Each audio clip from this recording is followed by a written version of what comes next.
ನ್ಯೂಸ್ಗೆ ಸ್ವಾಗತ. ಅಕ್ಕನ ಹುಟ್ಟುಹಬ್ಬದ ನೆನಪಿಗಾಗಿ ಸರ್ಕಾರಿ ಶಾಲಾ ಮಕ್ಕಳಿಗೆ ಪುಸ್ತಕ ವಿತರಣೆ.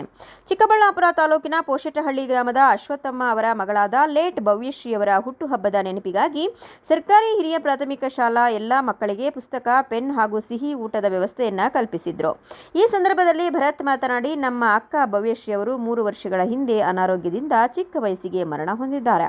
ಈ ಘಟನೆ ನಮ್ಮ ಕುಟುಂಬಸ್ಥರಿಗೆಲ್ಲ ಬಹಳ ನೋವು ತಂದುಕೊಟ್ಟಿದೆ. ಹಾಗಾಗಿ ನಮ್ಮ ಅಕ್ಕನ ನೆನಪಿಗಾಗಿ ಅವಳ ಹುಟ್ಟುಹಬ್ಬಕ್ಕೆ ಕಳೆದ 3 ವರ್ಷಗಳಿಂದ ಸರ್ಕಾರಿ ಹಿರಿಯ ಪ್ರಾಥಮಿಕ ಶಾಲಾ ಮಕ್ಕಳಿಗೆ ಪುಸ್ತಕ, ಪೆನ್ ಹಾಗೂ ಊಟದ ವ್ಯವಸ್ಥೆ ಸೇರಿದಂತೆ ನಮ್ಮ ಕೈಲಾದ ಸಹಾಯವನ್ನ ಪ್ರತಿ ಹುಟ್ಟುಹಬ್ಬಕ್ಕೆ ಮಾಡುತ್ತಿದ್ದೇವೆ ಎಂದು ತಿಳಿಸಿದರು.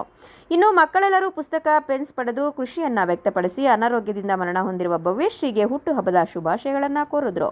ಈ ಸಂದರ್ಭದಲ್ಲಿ ಸರ್ಕಾರಿ ಹಿರಿಯ ಪ್ರಾಥಮಿಕ ಶಾಲೆಯ ಮುಖ್ಯ ಶಿಕ್ಷಕಿಯಾದ ಶಾಂತಾ, ಪ್ರೌಢಶಾಲಾ ಶಿಕ್ಷಕಿ ಬಿ.ವಿ. ನಾಗಮಣಿ, ಸಹಶಿಕ್ಷಕರಾದ ಚೇತನ್, ವಸುಧಮ್ಮ, ರಾಜೇಂದ್ರ ಬಾಬು, ಆನಂದಮ್ಮ, ರಮ್ಯಾ ಹಾಗೂ ಪೋಷಕರಾದ ಅಶ್ವತ್ಥಮ್ಮ, ಶಿವಕುಮಾರ್, ಭರತ್, ಮಧುಸೂದನ್ ಸೇರಿದಂತೆ ಇತರರು ಹಾಜರಿದ್ದರು. ವರದಿ ಶಶಿಕಿರಣ್ ಎಸ್, ಮಂಚೇನಹಳ್ಳಿ.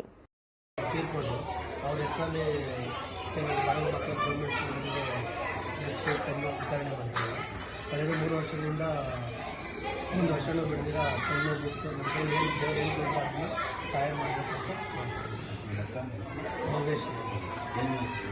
ಅವರು ಹುಷಾರಿಲ್ಲ, ಎಷ್ಟು ವರ್ಷದಿಂದ ಕೊಡ್ತಾ ಇದ್ದೀರಾ?